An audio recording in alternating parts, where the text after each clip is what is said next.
Hey guys, Drew Smithgrave here, and today I'm doing for the first time a WWE Raw review. This is completely new to my channel, and I wanted to do it because I am a big fan of professional wrestling, mostly WWE, because that's what I grew up on. And so I decided, hey, wouldn't it be cool if I did reviews for Raw and Smackdown, especially since Smackdown is going live. I thought it was it's the most opportune time for me to start doing reviews. So here we go, and let's get started. If you don't like it and you just want to watch some of my gameplays, then well, feel free to do yourself. But if you are a big fan of WWE like myself, well, stay tuned and watch. All right, so what do we start off with? We started off with a authority segment. Surprise, surprise. But this one that's actually good. This one paid off a lot. Who came out? It was first Stephanie. Stephanie came out. Of course, everybody booed. It's expected. Everybody hates Stephanie, blah, blah. Shane comes out. Huge pop as always. He's probably the most over person outside of Daniel Bryan. So he came out. They went bickering, talking about who's going to run, why my thing's better than yours, why I'm better than you. Stephanie started talking about lady balls. That was kind of weird. So that was very interesting. It was something I wasn't expecting. And what I especially wasn't expecting was Mick Foley to be selected as the GM of Raw. That was definitely a surprise. I was actually pretty pumped up for that. I stood up and got out of my seat. I was like, oh my god, Mick Foley is the GM of Raw, and so that was great. I didn't realize I didn't have this on. I usually have this on to listen to something. So yeah, Mick Foley came out, big pop. People were expecting it. That's what we were expecting. I mean, it's Mick Foley. He's a legend.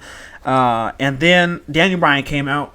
This one wasn't as big of a surprise to me. I still marked out because it's freaking Daniel Bryan, but this wasn't as big of a surprise because it was already leaked before that Daniel Bryan would be showing up, so that he would be selected as a GM of SmackDown. So I wasn't surprised, but man, nobody, and I mean few people ever, maybe Stone Cold, Hulk Hogan, and Rock, get reactions like Daniel Bryan does when he was standing on top of the ropes and just yes, and the entire stadium was just yesing with him.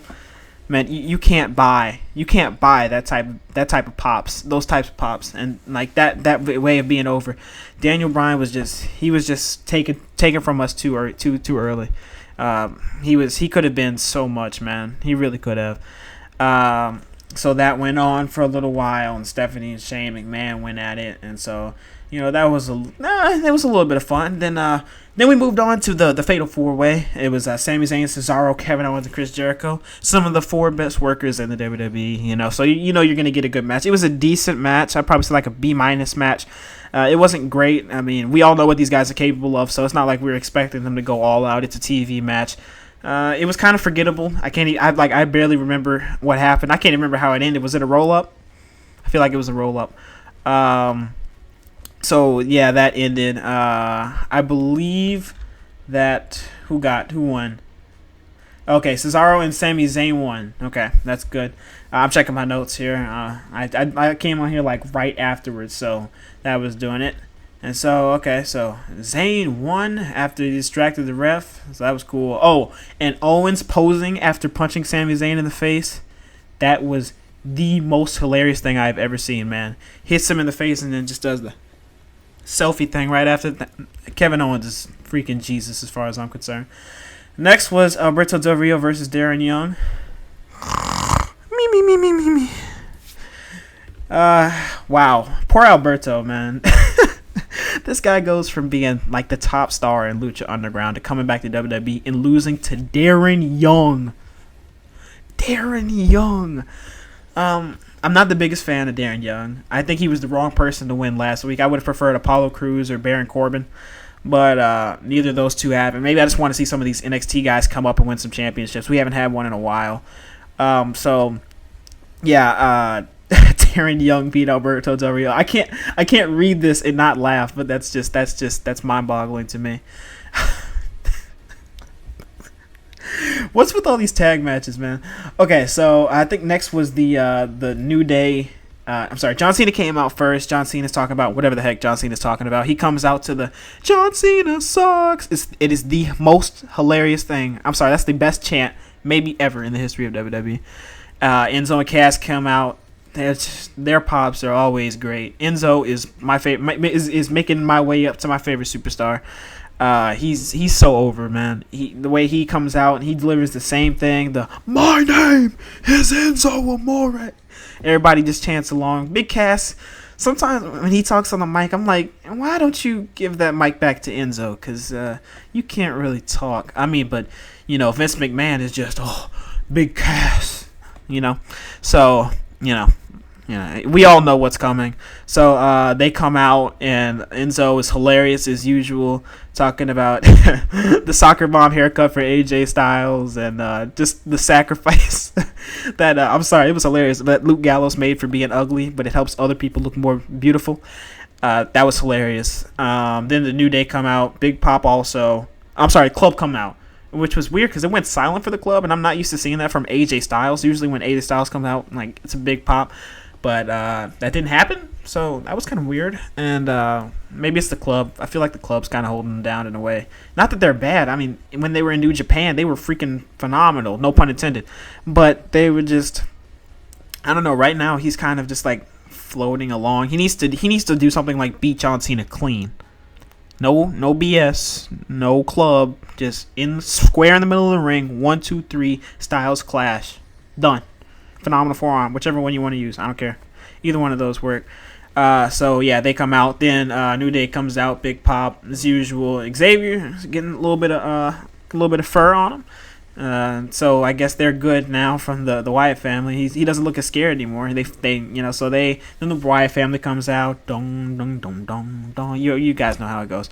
And so then it's basically a promo off before the Wyatt family comes in. Once they come in, it's just it becomes like a Vince McMahon circle jerk of big men, where it goes like John Cena and Eric Rowan, from Eric Rowan to Luke Gallows, from Luke Gallows to Big E, from Big E to Braun Strowman, from Braun Strowman to Big Cass. And it was just, and Enzo came in. That was hilarious, watching Enzo like tag himself in and try to attack Big Cass. That was pretty funny. So he comes in, and yeah, of course he gets blown up and tags Cass in. And honestly, when I was looking at Cass and Strowman stand right next to each other, Big Cass looks like little Cass compared to Braun Strowman, because Braun Strowman is just this big old hillbilly big dude. He looks like a legit bear. Big Cass kind of looks like one of those skinny big dudes. He's big, but he's not that big. And when Braun Strowman was standing next to him, he looked like a little boy. Like it was actually frightening. Like, he was a little bit taller than Braun Strowman, but even then, Braun was just so much more built. So I don't know about that. And so, yeah, Vince McMahon is probably watching Big Cass and Strowman in the ring together and just, oh yeah. You know how Vince McMahon is for big men. He loves the big, strong ones. I don't get it. I prefer people kind of like Big E. That'd be like where my big man would stop, like that big. I mean, Big Cass is actually, for his size, he's very nimble, very quick. He's good, and he's green, but he can be good in the ring. But Big E is probably what I'd use as an example of a big dude who can have a good match, and he's still fast and quick and nimble, but even though he's a big dude. So yeah, that went on, and the Club wins, and the Club and the Wyatt family win after what? Who did AJ Styles clash? Was it Enzo Amore? It's got to be Enzo Amore. So he Styles clashes Enzo Amore. That's the only person that's going to get pinned, and unless it's Xavier Woods, because that's who I was expecting to get pinned when this match started, because I expected them to win, but they didn't happen. So Rollins ends up giving this promo in the stadium. Pretty good promo. It highlighted why, just how hard he's worked to get back. It's so weird to see that they are putting so much sympathy into a heel. Like, he's supposed to be a heel, but you really want to sympathize with him. You really do. It's like, this guy worked his behind off to come back. I don't care if he's talking bad to everybody. He deserves it, man. He worked his behind off to get here. And I just kind of don't see how this is working out. But, whatever. That's how it ended up. And so we're moving on. Baron Corbin versus Sin Cara. Why is Sin Cara wrestling in a match by himself? That's dangerous. Botch Cara is him and Baron Corbin. Sin Cara, actually, he looked pretty decent. I will say that.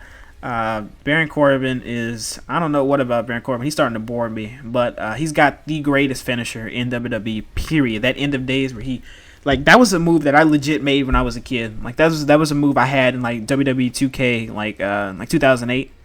Like, that's one of the moves that I made back then. So yeah, Baron Corbin wins this. It's not that long of a match, short match, but it happens. And okay, so we moved on to the women's match. It was a tag team match, I believe, and it was Sasha Banks and Becky Lynch versus Charlotte and Botcha Brooke. Or Dana Botch. Which one do you think sounds better? Okay, so Dana Botch and Charlotte versus Sasha Banks and Becky Lynch. And so you have 3 amazing women workers and Dana Brooke. And so basically, these two go at it. I'm so sick of seeing Dana Brooke. I know Vince McMahon loves her because she's hot, but Vince, get over yourself, man.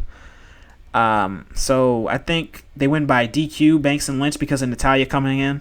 Natalya comes in and blindsides her. It was a decent tag match. Honestly, I was blanking out by the second hour. Second hour was starting to lose me. Like you could tell the crowd was losing it too. If it wasn't for Sasha Banks just being who she is, that crowd would have completely checked out of that tag team match. But Sasha Banks being who she is and having that presence, that presence that she has, and she's so good that WWE needs to capitalize on her now. And her tag team partner at Battleground better not be Bayley. That is the last thing I will say. No, seriously, it better not be Bayley, because she deserves to come out in her own way. Okay, good. All right, so the next match was Rusev and Sheamus versus Ziggler and Ryder. Oh, I'm sorry. Yeah. Oh man, boy, was I was on my phone on this match. I'm not even gonna lie. I love Zack Ryder and I love Dolph Ziggler. Actually, I love all the guys in here. I mean, I'm not the biggest fan of Sheamus, but he's a good worker. He's good at what he does. Even then, all these 4 guys who I care about, I didn't care about, and the crowd didn't help. The crowd was dead. Like, they gave no reaction whatsoever. Not even when Ziggler came out. Well, Ziggler's actually he gets very lukewarm reactions nowadays. But Ryder, who actually does get good reactions nowadays, they didn't get anything. They were just sleeping.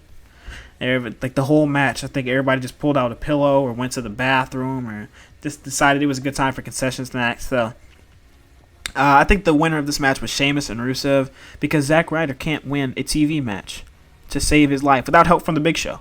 He beat Sheamus clean on Smackdown in 3 minutes. 3 minutes. But ever since then, he's lost.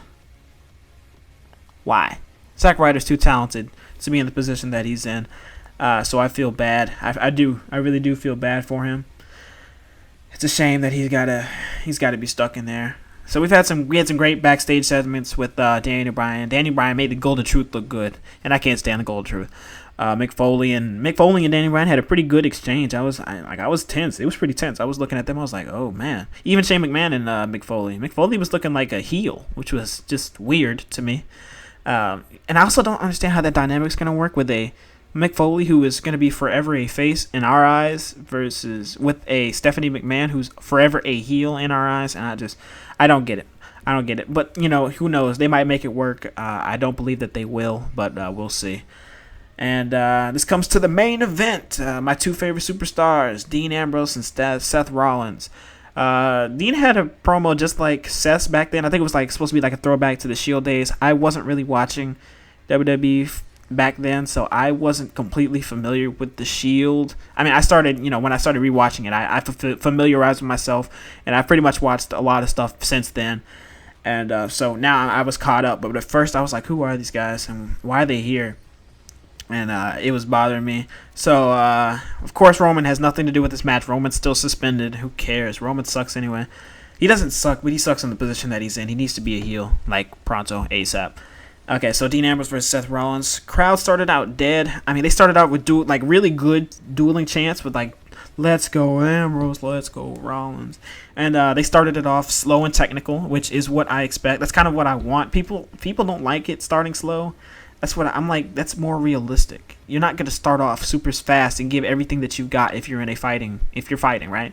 You're gonna start off and then you're gonna hit all your big stuff near the end when you need it. You start off slow. You can't burn off all your energy. So I kind of don't get why people don't like technical approaches early, but I don't get it. It was a really good TV match.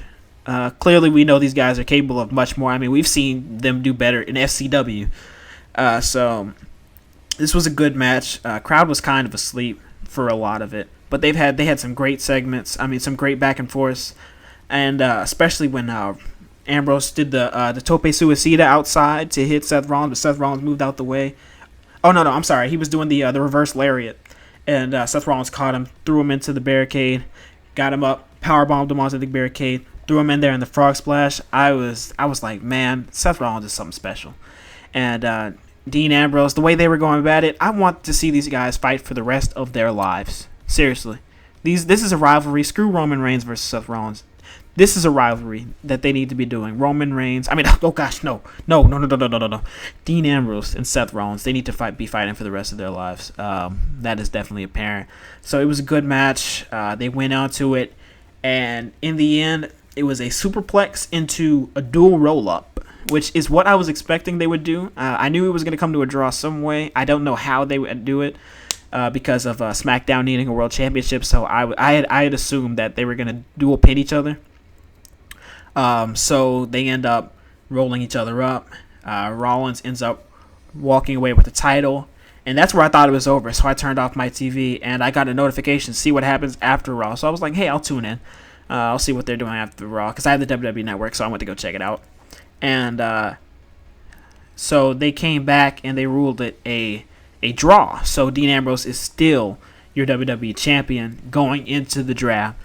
So yeah, that's what ended up happening. If you guys didn't see it, you had to tune into the WWE Network. They called him back. The ref called, and Dean took his shirt off or something. It was weird because that's what I tuned in on. It was like the Dean taking his shirt off. I was like, what's going on right now? Are they restarting the match? That's what I thought was happening. But no, they gave the title back to Dean. Dean looked pissed. Dean was doing some heel-like stuff, like throwing Shane McMahon and Daniel Bryan's chairs. I didn't know if they were signaling a heel turn coming up or something. Because that's what I thought. I was like, okay, if they don't dual pin each other, Rollins is gonna win some cheap way and some dirty way. Like Stephanie might do something or something, and that might trigger a Dean heel turn. But that's not what they did. And so that was interesting to me. And I don't know why it would trigger a heel turn, because that'd be somebody screwing him over. But you never know. He might just go on some crazy lunatic rampage, which is something I'd expect Ambrose to do because he's the lunatic fringe.